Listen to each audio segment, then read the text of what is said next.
Who Dat Nation, welcome back inside another edition of Boot Crew Media's pregame show. Saints Raiders Week 8 this season is flying by, and luckily for the Saints, as poorly as it started, the NFC South is still wide open, and we'll kind of see how this unfolds over the next couple of weeks, months. But before they do any of that, they got to get on a win streak here, and we'll see if they can do it against the Raiders. Before we start off, John, big news this week was Andy Dalton being named the starter. I know a lot of people got into discourse about whether or not it's the right move, wrong move.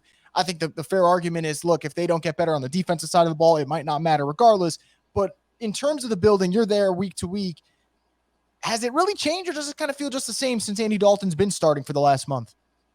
I think it just kind of feels the same, really. Look, Dennis Allen saying this is an offensive decision that they're doing, and obviously Andy's a vet in this league, and he's proven a good bit. And look, I think this is the way that they look at that. He's been able to manage the game accordingly, kind of like a calming presence, if you will. And not that Jameis isn't. That's the thing is to take away. It's not that Jameis isn't, but Dennis Allen said that both quarterbacks are healthy. Jameis isn't 100% still. I know he's not, just because of seeing things, see that stuff around his foot that he's still dealing with, and, still wearing the back braces and stuff like that. So, I mean, he's definitely better and healthy enough to play, but I know he's not 100%. And so with Andy being in there, look, I think it's a chance for them to continue to lean on this ground game and such. But look, everybody's behind the quarterback regardless. And look, Andy's supporting Jameis. Jameis is supporting Andy. So there is no type of division that you see here in the locker room or anything like that. It's just one of the decisions they have to make. And obviously the type of injury that Jameis, that it came out that he's dealing with in his foot, like, I'm surprised he's even playing at all, because it sounds so painful. Yeah, it was one of those when you read it, you're like, and I'm sitting here complaining when I stub my toe. But and to your point, Jameis is the type of teammate the Saints score is usually the first one off the bench to sit there and congratulate them. So I don't see that being an issue whatsoever. But what I do find interesting, the move gets made, I'm not 10 days after, but the Saints have had kind of a 10-day layover period to recharge, reset their batteries. And I'm curious, how much has it changed in the locker room? Because, again, 2-5, it's very easy to go down this hole where you feel like there's no light at the end of the tunnel. But as we mentioned, the division's really bad. This team has dealt with a lot of injuries, so they are slowly but surely getting a couple players back. What does it seem like in the locker room? Do they feel like there's still that chance to salvage this season? Yeah, look, I mean, Alvin Kamara obviously addressed the team after the loss against the Cardinals, and it's echoed a good bit. Dennis Allen gave the team off a few days. Obviously came back in on Monday, did some film work and such, and then obviously been at practice. But I tell you what, this has probably been the most calm and easy feeling I've had, or energetic mood I've seen in the locker room in a while. Players laughing, joking, just not tense or anything like that. And so, again, people can look at it and be like, well, they're not serious. But I look at it as, okay, they got the message. They understand what's at hand. They're ready to go out there and play and execute, and know that they're better than what everything has been said and such. And, even Sean Payton had made a visit, to the team this week and such, and was around, and, people are up in arms about that, but that's just it's just a visit, just seeing guys. I mean, we saw Drew Brees in the locker room last week in the Cardinals game, and he was talking to the players and stuff like that. So look, again, I think the mood and the demeanor of this team is right. And I think that's the biggest thing, is that they know that there's still a chance to turn this thing around. The division sucks, so that's their saving grace right now. And this is why, people threw out these fictitious rumors about Kamara being traded, or all these guys that the Saints could trade or anything like that. As long as they're in a space to compete, they're not dealing anybody. If anything, they may try to make a move. But look, I think the locker room's been great this week. A lot of players talking, and just their upbeat mood, and they feel like they can pull this thing off. And, AK is one of the guys that's leading the charge there.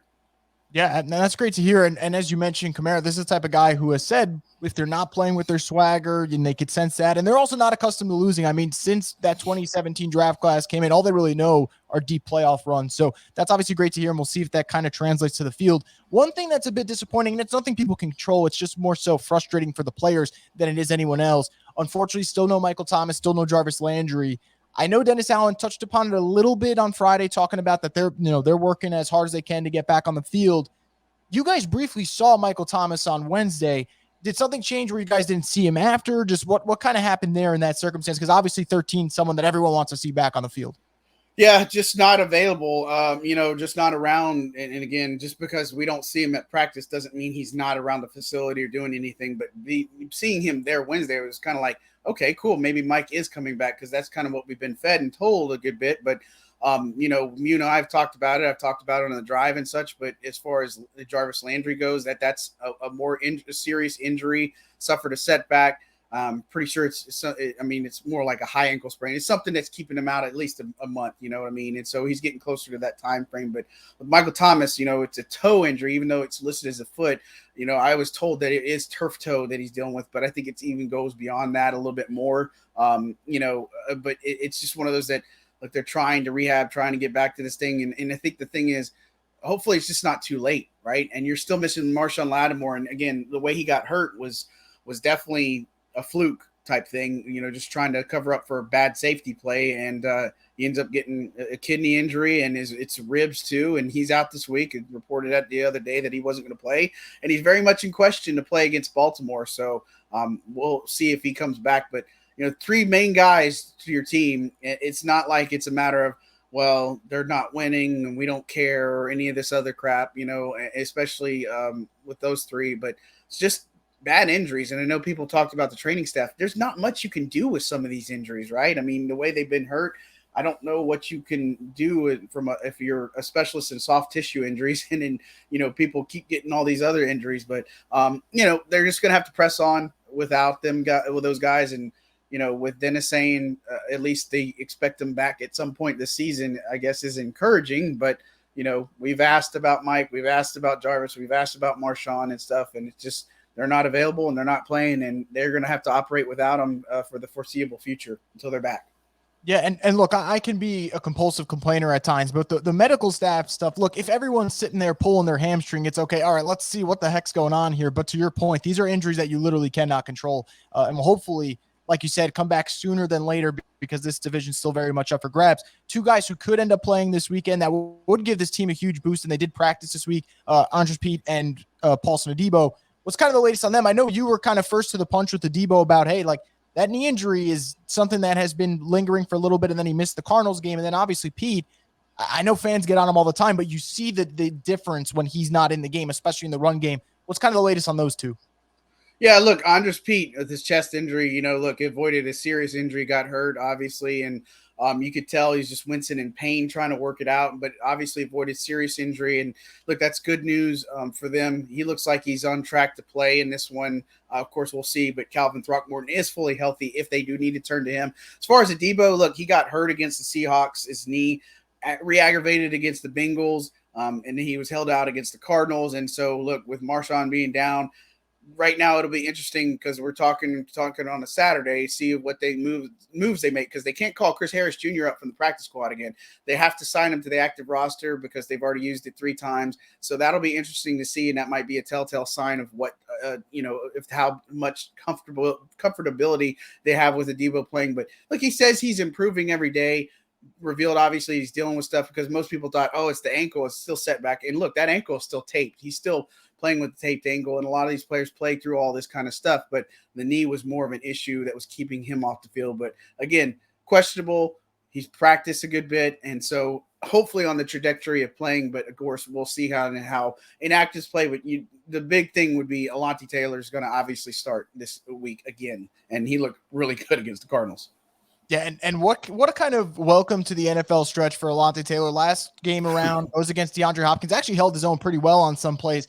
And then this time around, in the event that Adebo doesn't play, and even if Adebo does play, I'm sure there'll be moments where he's matched up. You got Devontae Adams on the Raiders, and I went back to look at it, and it's one of those games where you get to fully appreciate Marshawn Lattimore's greatness. Last year, Packers, Saints, and even in that game, remember Lattimore suffered an injury and played through it.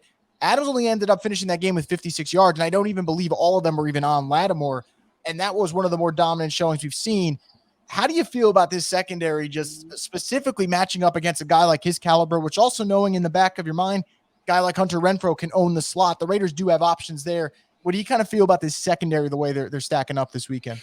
Yeah, and Darren Waller's another guy I'd throw out too. Obviously, he's a huge guy, and he remember a couple of years ago he torched the Saints. He was killing them, right? And so look, for this secondary, for them in general, the tackling has got to be better. Look, Tyrann Mathieu's been a guy that's been under the spotlight a good bit, and not for the right reasons. I think he's got to play up a little bit more here. I like what Marcus May brings to the table, obviously. And look, they're going to have some extra help there because you're rolling with a rookie and in a second-year corner in a Debo. And look, I think they can get the job done. I'm definitely worried a little bit more about the slot and how they handle that. Again, is that Chris Harris Jr.? Is that Justin Evans? We saw him kind of get targeted and victimized last week.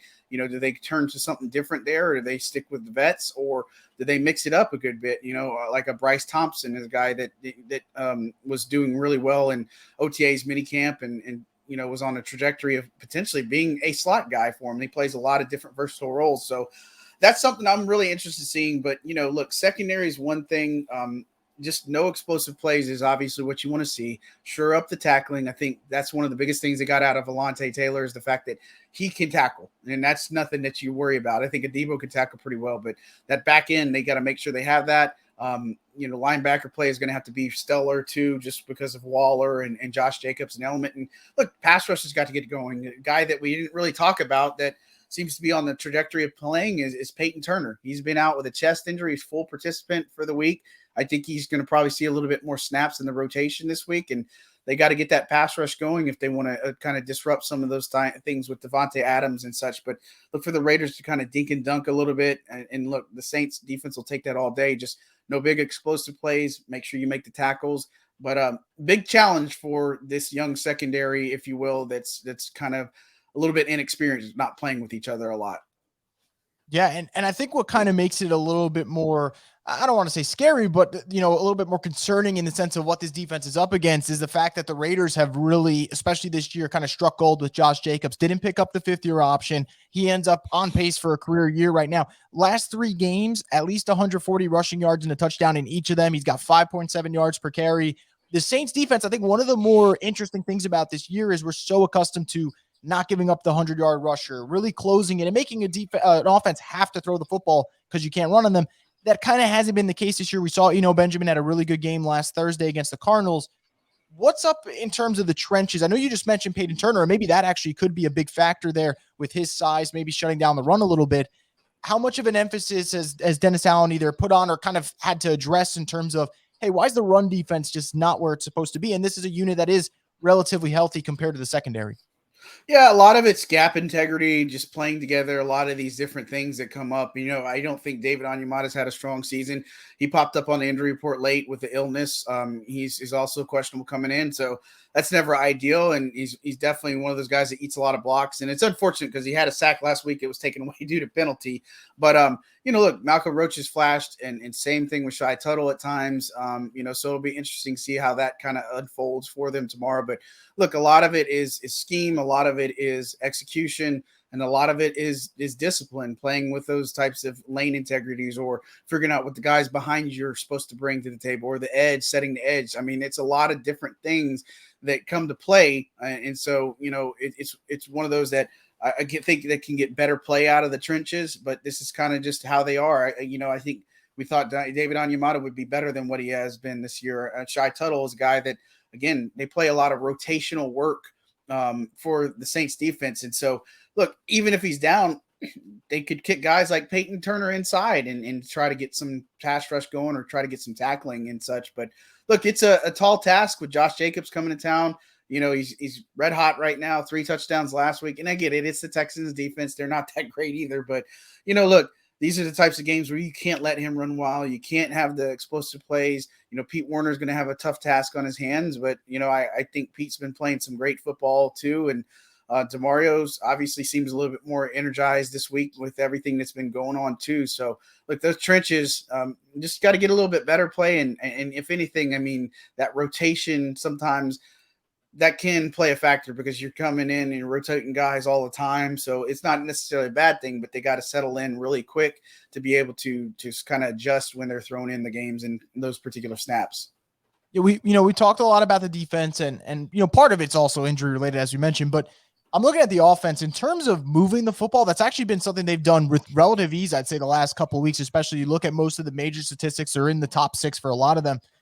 The problem, if there is one that's kind of been unfortunate, is kind of the red zone at times, just not being able to really maximize the potential there. Sometimes field goals, unfortunately, the interception, although that was kind of an anomaly related to what Dalton's done for the most part throughout his kind of 4-game stint.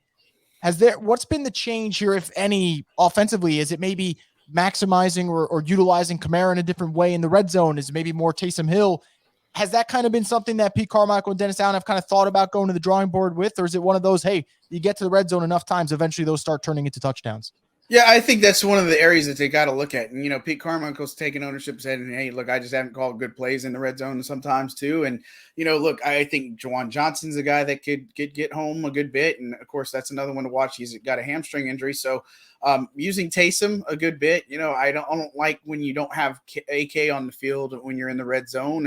And I get it sometimes because if you're in passing situations, they tend to run with Mark Ingram because he's a good blitz pickup guy. He's a guy that can block for you and still catch stuff out of the backfield. And so, look, they're just going to have to find the groove. And again, nobody's asking for 100% execution. Just make it more touchdowns because, look, I think this offense can put up enough points to be able to win football games. But, when you're looking at defense giving up 40 points or 30 points or whatever the case may be, I mean, there is definitely a breaking point here for this team particularly. And look, some of it's Dalton's got to make better decisions, against the Cardinals, throws that one in the end zone that gets intercepted. That wasn't a good, smart choice. And then, you just can't afford to have those types of things and going through those reads. You can lean a lot on Chris Olave, but he's also going to command a good bit of double teams in this particular one. So could free up guys like Juwan Johnson. It could free up guys like Taysom Hill. With Kamara, it's just a matter of executing and running the right routes. But I think Carmichael is somebody that's going to get those play calls right a good bit. And we should see a much better showing against the Raiders. Not that they're a pushover or anything like that. But again, even with them not being favored, everything that's going on, I feel like this team should be able to put together a win. And if not, I mean, you move down to 2-6, you're still alive. But at the same time, they've had the rest. They've had players come back. So kind of out of excuses if you can't win. Yeah, and you mentioned that, and I think when we usually wrap things up, we're always talking about, hey, is this the week they turn it around and whatnot? And at this point, I've kind of accepted that, hey, it's very possible on Sunday they come out with an inspired effort and all of a sudden the wins start coming out. Wouldn't surprise me. And on the flip side, it wouldn't surprise me at all if this kind of losing streak continues. It can go either way. It just ends up how the ball bounces their way. And if they can stop with these self-inflicted wounds, what I will kind of finish on with the trade deadline coming up, and it's such an interesting topic, is not so much who can they target or who can they give away. I don't really want to get into all that because that's all speculation stuff. But I'm curious in your perspective because we've talked about the NFC South and how open it is.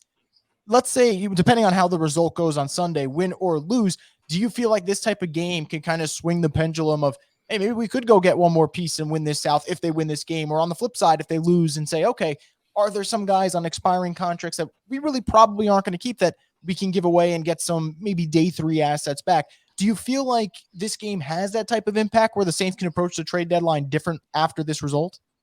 It's possible, I think. And, you got to remember guys like PJ Williams are supposed to be coming back very soon. That's another one that's going to help the secondary out a good bit. And, I think it's a big thing with not having Lattimore. Maybe you need some more corner help. Maybe you figure something out there. Maybe you try to figure out what's on the DT line. If there's somebody in the interior that you can get that can help out this team. I don't see them going after some of these spots. Like I know people want to say, oh, go after a wide receiver because you don't have Jarvis, you don't have Mike. I know they like the receivers they have. And look, Olave's been number 1 wide receiver 1, if you will. And so I think that's going to stick. If anything, maybe you try to find somebody like that if you're not going to have Landry play or Thomas play. And the thing is, figure they would have probably looked at that by now. But look, I mean, you're getting – who would have thought Kevin White would have had a 60-plus yard reception last week? You know what I mean? And Rashid Shaheed's come on, and Traquan's guy that they feel reliable on here. It's just – you would love to see that, hey, maybe we just need another piece to help with this. I think it would probably be maybe wide receiver, tight end, like a skill position, and on defense, somebody in the secondary, defensive back. That would probably be where I would think they'd look at. Any other spot, I just don't see it unless they totally go retro, and fire it all up and say, hey, let's go find a quarterback or some crazy crap, which I don't think that would happen, but I just don't see many positions or players that they would go after, or, mainly the positions that would say, okay, this is going to improve this team to make them much better than what they are right now and how they operate. Yeah, it'll be interesting to see. I know everyone's always hoping for something exciting. It might be a little bit, if teams make moves, maybe a little bit bargain shop and see what's going on there. And we'll kind of see what happens. But final thing, John, here, Saints, Raiders, in terms of going into this one, not score prediction, whatever. Do you feel a little bit more optimistic this weekend than you'd say maybe the last couple? Yeah, I feel crazy optimistic. Again, based off the locker room, based off of just the feel there, just kind of the attitude and belief there. And again, it comes down to execution. But I feel like they can still pull this thing together, and I still like they can pull it out. And so it's just going to be, how can they get off to a good start? And again, I've talked about it plenty. They've got to get all three phases clicking together because, and again, that seems cliche, but this is a team that can't afford to play well offensively, defensively, and have their special teams go to crap, or they can't play well in two phases and they expect the third. They just can't. They have to be good in all three phases of the game, and they don't even have to be great on offense. They don't have to be great on defense. Just be good enough to put points up on the board. You're going to give up some points. You're going to give up some yards. You're going to take your licks, if you will. Just make sure you do it less and don't kill yourself here. But I feel good about this matchup. I felt good about all of them. I think we can go through almost every game and say, look, this has been a winnable game for this team. And, hopefully this is the week that we see it come back because, again, if they lose this one, you got Baltimore right behind you. And look, I'm going to tell you, if they get to 2-7, this thing, you might be talking about rebuild, or you might be talking about a whole bunch of different things because, I think they could win. Realistically, it's what, 2-5. You've got 12 games left. No, you've got 10 games left. Sorry, my math sucks. So are you going to win 80 or 10 to get to 10-7, or what's the cutoff? I just don't think they can put together a string where they said, I'm going to win out every single game if they get to something like a 2-7 and win 10 straight. Just don't see it. Yeah, and to your point, if they win this Sunday, at least it gives you some margin for error, and they're kind of running out of that space. So we'll see what happens. Saints, Raiders this Sunday. To John's point, the NFC South has been abysmal, and I think that's a nice way of putting it. There's a very realistic chance if the Saints win and the Panthers win this weekend, everyone would be 3-5 heading into Week 9. That is just crazy. And from that point on, you give everyone 0-0 records, and you go for it for the final 9 games. So we'll see what happens. We'll see if the Saints can make a run at the NFC South while the window is still open.